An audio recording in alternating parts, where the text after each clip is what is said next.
대구의 청담동이라고 불리는 수성구에서 이제 카페둥이라고 운영하고 계세요. 네네. 이 코너 아시나요? 저도 즐겨 보고 있습니다. 오늘 만들었는데 어떻게 하시지? 매출 2배 올리는 10분짜리 컨설팅을 한번 1000만원짜리인 거 아시죠? 네네. 잘 부탁드립니다.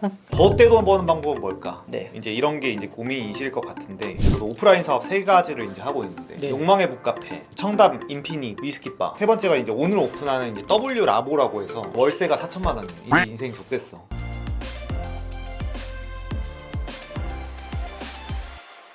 와, 2020년 배민 아카데미 강의도 진행할 정도로 배민에서 엄청 잘 되시나 봐요. 코로나 위기를 좀 탈출한 모범 사례 가게로 좀 선정이 돼서 진짜 퀄이 장난이 아니야. 저는 이거 보자마자 와, 이거 진짜 대박이다. 약간 제 스타일이라서 제육덮밥, 김치찌개, 돈가스 딱 3가지 좋아하는데 제품 퀄리티도 좋고 너무 잘 되시겠다라고 생각을 했는데 한식 업체들의 이제 고질적인 문제라고 해야 될까요? 객단가가 좀 안 나오잖아요. 네 맞습니다. 스시, 오마카세 이런 거는 객단가 손님만 많아지면 많이 벌 수가 있는 구조인데 한식은 사람들이 5,000원이면 먹는 거 15,000원도 비싼데? 한식에 대해서 약간 그런 경향이 있는데 항상 그 수익률에 대한 고민은 뭐 저뿐만 아니라 요식업 하시는 사장님들 모두가 갖는 고민인 것 같아요. AI 로봇인가요?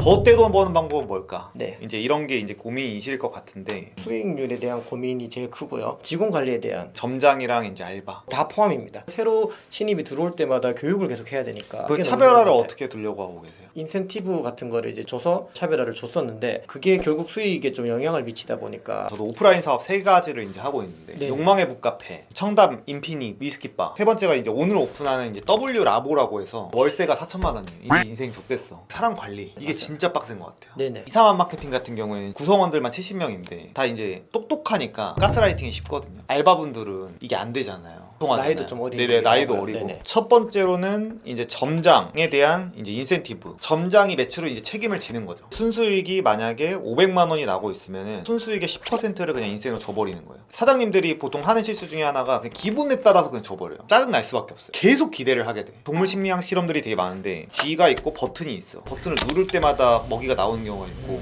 랜덤하게 나오는 경우가 있고 눌러도 안 나오는 경우가 있어요. 근데 이게 랜덤하게 나오게 되면은 G가 끊임없이 눌러요. 랜덤하게 보상을 줘버리면은 계속 원해요. 이게 채워지지 않으면 결국 불만을 갖는 구조거든요. 단순히 5만 원, 10만 원, 50만 원이라고 할지라도 어쨌든 본인 기여도에 따라서 이게 1, 2만 원이라도 생기는 것 자체가 인간 심리상 기분이 좋거든요. 인정을 받은 거잖아요, 숫자로. 알바 같은 경우에 제가 항상 하는 전략 중에 하나가 10,000원짜리를 하느니 11,000원, 12,000원으로 공고를 때려서 결국 이직을 하는 근본적인 원인이 첫 번째는 질린다. 다른 데도 시급이 같은데 다른 경험을 해보고 싶다. 자기 발전을 하고 싶죠. 이직을 막기 위해서는 이 사람이 딴 데를 갔을 때 손해가 나면 심플하게 되는 거죠. 만약에 우리 가게에서 12,000원 받고 있다가 딴 데 가면 10,000원 받아. 그러면은 그 새로운 경험에 대해서 포기할 수 있는 것 같아요, 저는. 머리로는 알지만 돈이 아까워서 못 하거든요. 애매한 애가 들어와서 손님들 기분 잡치게 하고 일 못하고 또 중간에 그만두고 교육하는 리소스랑 막 그런 것들이 너무 손해가 크단 말이에요. 그럴 바에는 11,000원, 12,000원 주는 게 저는 사실 더 이득이라고 생각해요.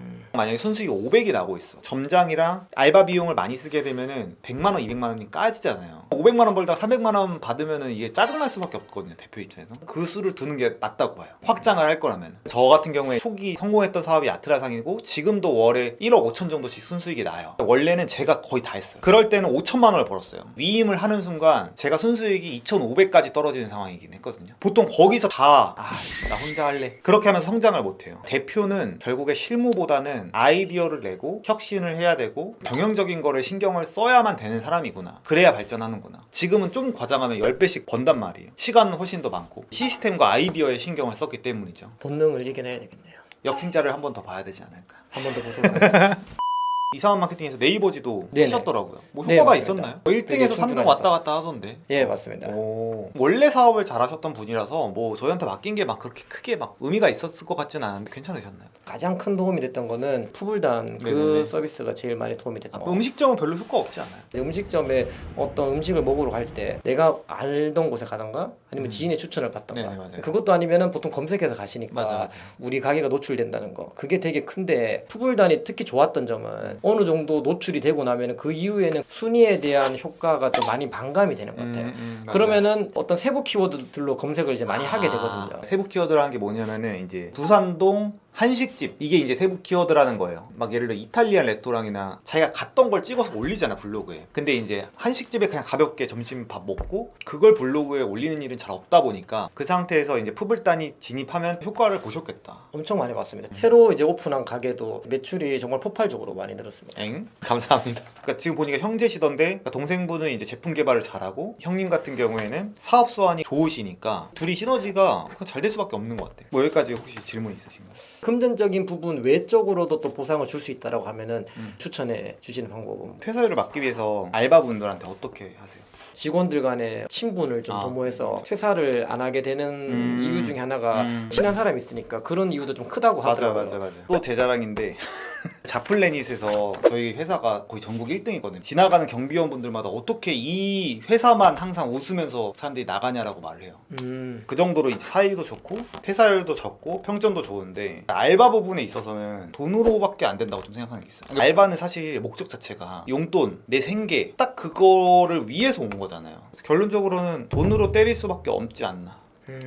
여기서 사업 전략을 더 짜든 프랜차이즈를 100개화를 하든 그 시간에 책을 보시고 이상한 마케팅 영상을 보시고 하는 게 저는 기회비용상으로 맞다고 생각하긴 해요. 전쟁 나가는 용병이 사실 돈 받으러 왔지 그걸 고용한 사람들한테 충성하러 온 건 아니잖아요. 너무 적절한 비유 같네요. 조금만 차별화해도 다른 자영업자들은 어차피 못하기 때문에 프랜차이즈 전략 짧게만 얘기하면은 다른 점주들을 모시는 거에 대해서 좀 걱정이신 거잖아요. 네네. 저라면은 그냥 이 지금 요식업 하는 거를 유튜브로 할 것 같아요. 근데 구독자를 한 1000명, 2000명대만 유지하면서 그러면은 결국에는 음식점을 하는 방법에 대해서만 그냥 쭉쭉쭉 얘기를 하면서 사업 철학과 전략들을 얘기만 해도 점주들을 모집한다는 걸 되게 직접적으로 하는 게 아니라 이런 분들을 이제 원한다라는 걸 그냥 스토리로 그냥 녹여내면은 영상 말미에 그 영상을 찾아본다는 것 자체가 음식 장사 어떻게 잘할까를 찾다가 이 알고리즘이 떠서 온 거잖아요. 끝까지 볼 정도의 지능을 갖고 있고 그런 분들과 함께 한다면은 근데 이상한 마케팅이 미친 듯이 성장하고 거의 국내 최고의 회사가 되어 갈 수밖에 없는 이유가 저를 본 전국의 인재들이 결국 이쪽으로 몰리기 때문이거든요. 삼국지 보면은 조조가 있고 유비가 있고 송건이 있었잖아요. 모든 역사학자들이 조조랑 원소라고 엄청난 라이벌이 있었어요. 관도대전에서 승리한 직후에 이미 천하통일을 했다라고 가정하는 사람들이 많아요. 왜냐면은 이겨서 먹은 지역이 서울이거든요. 서울 경기도에 대부분의 인재들이 몰려 있잖아요.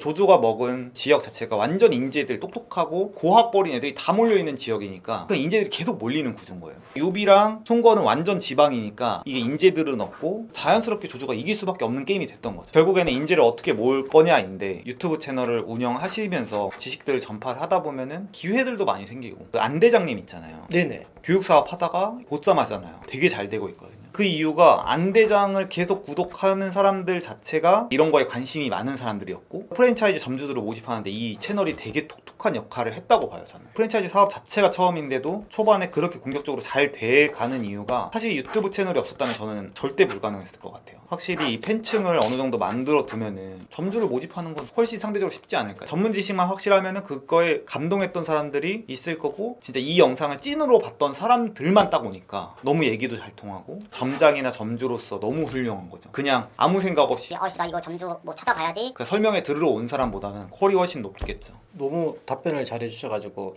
많은 부분이 해소된 것 같아요. 오늘 카페등이 사장님 수성구에서 이제 상위 1%의 소득을 벌고 계신 이제 음식점 사장님께서 나와주셨는데 그래서 오늘 대화라고 해야 되나? 혼자 일방적으로 잘난 척하고 떠들어온 것 같아서 죄송합니다. 네, 오늘 너무 고생하셨습니다. 네, 감사합니다. 감사합니다.